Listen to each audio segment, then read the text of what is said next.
Bertozzi, aqui para você comentar a questão poupar o jogador, não correr risco na véspera da decisão e ritmo de jogo.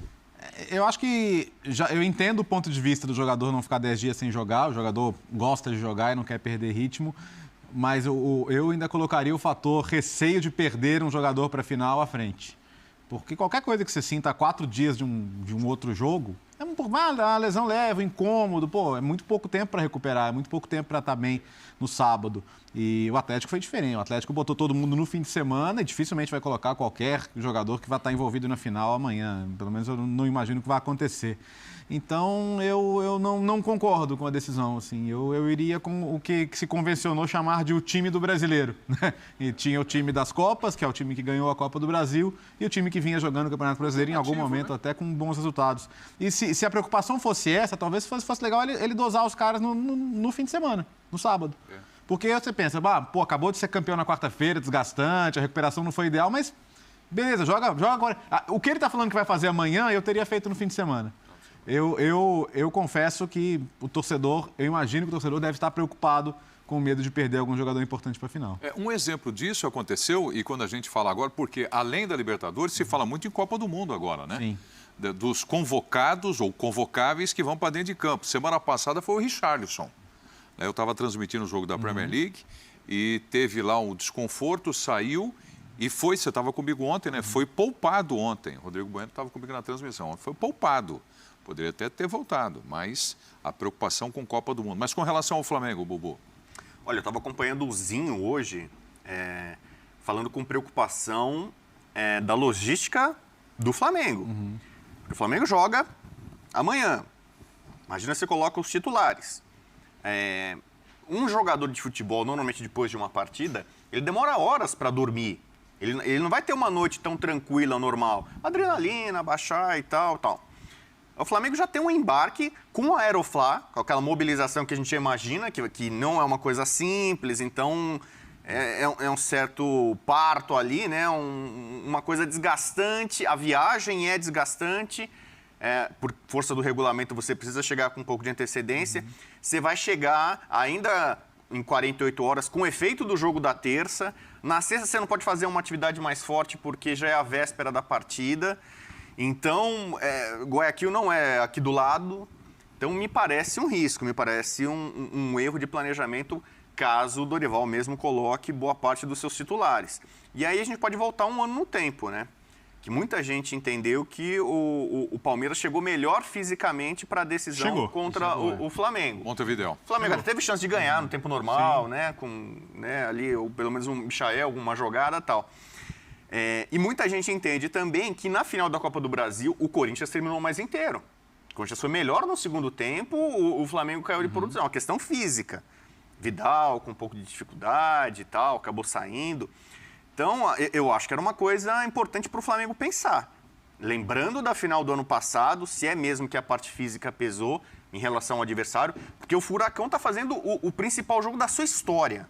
O Furacão já fez uma final de Libertadores, mas eram em 2 jogos, uma Libertadores que pagava menos, que tinha menos clubes, e esse aqui é um jogo único contra o Flamengo em campo neutro. Então eu posso classificar, sem sombra de dúvida, esse como o maior jogo da história do Atlético Paranaense. Essa final do Furacão também foi em campo neutro.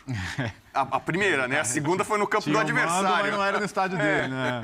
Só lembra aí para quem não sabe. Era Rio, porque a Arena da Baixada não tinha na época a capacidade exigida pela Conmebol. Quis fazer arquibancada tubular em cima da hora. Foi em campo neutro. Bom, para passar o bastão aqui, a bola para o Birner, basicamente isso. Eu acho que o Furacão fez uma preparação mais adequada. Se isso vai resultar no título, eu não sei. Até porque no ano passado o Flamengo, 10 dias antes, jogou contra o Corinthians e poupou. O Abel poupou contra o São Paulo, no que seria o jogo da despedida, 10 dias antes, e botou time titular contra o Fortaleza fora de casa. Uma decisão com a qual eu não concordei. Porque era um plano de jogar uma vez por semana. Então, mas aí muita gente, depois o Palmeiras foi campeão, o plano do Abel, né? O plano do Abel deu certo e tal. O plano do Flamengo foi muito parecido. Enquanto o Palmeiras poupava contra o São Paulo, o Flamengo poupava contra o Corinthians. Mas chegou na hora do jogo decisivo, o Palmeiras mostrou estar um pouco mais inteiro. E eu acho que o Flamengo tem que aprender com essas lições para não ser surpreendido, sobretudo no segundo tempo ou fisicamente, diante de um adversário treinado pelo Filipão que vai estar voando. Assim, vamos pontuar algumas situações. A primeira, o Dorival conseguiu fazer um bom trabalho porque ele administrou muito bem os jogadores, em vários aspectos. É só lembrar da chegada, ele escala o que seria o time dos jogadores no começo, aí era óbvio que não ia funcionar, todo mundo sabia, ele sabia.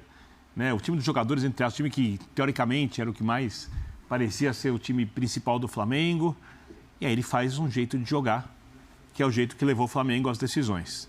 É um jeito muito mais que privilegia a individualidade, muito mais a parte de deixar o elenco satisfeito com o treinador do que propriamente a melhor ideia coletiva possível para a equipe. E aí ele administrou até agora a temporada, cuidando da parte física dos jogadores, permitindo que os jogadores se concentrassem nos jogos de mata-mata, abrindo mão praticamente do Campeonato Brasileiro, colocando um time alternativo. E ele poderia agora dizer não para os jogadores? Eu acho que sim. Eu acho que essa é a grande questão, porque nenhum jogador ia ficar contra o técnico se é que falasse, olha, é melhor não jogar. A gente está falando de um esporte em que a ideia é diminuir a maior quantidade de riscos que for possível e cada vez que você entra em campo, você pode machucar no treino também. Sim. Mas no jogo a chance é maior. Né? E o adversário, se quiser usar isso, se quiser chegar um pouco mais duro, se quiser interpretar o jogo como uma oportunidade, porque o Flamengo tem um outro jogo, vai poder fazer isso. E a gente não sabe como o adversário vai atuar. Então, eu não acho que há a menor necessidade de colocar os jogadores em campo. Eles iam ficar 9 dias sem atuar, né? Porque jogam na quarta, jogam no sábado da outra semana, e aí tem de quinta a sexta-feira, são 9 dias. Ninguém perde o ritmo de jogo por causa disso. Eu acho que mentalmente, não acho que vai atrapalhar jogar, mas é a semana para ficarem pensando só no jogo da Libertadores, pensando o que tem que fazer, desde dentro de campo, como é ganhar, como se concentrar em cada instrução do treinador, na alimentação, no sono. É um período de esforço máximo por um jogo que vale a temporada. Porque se o Flamengo perder o jogo, o Flamengo é favorito, porque o Flamengo é bem melhor que o Atlético, a temporada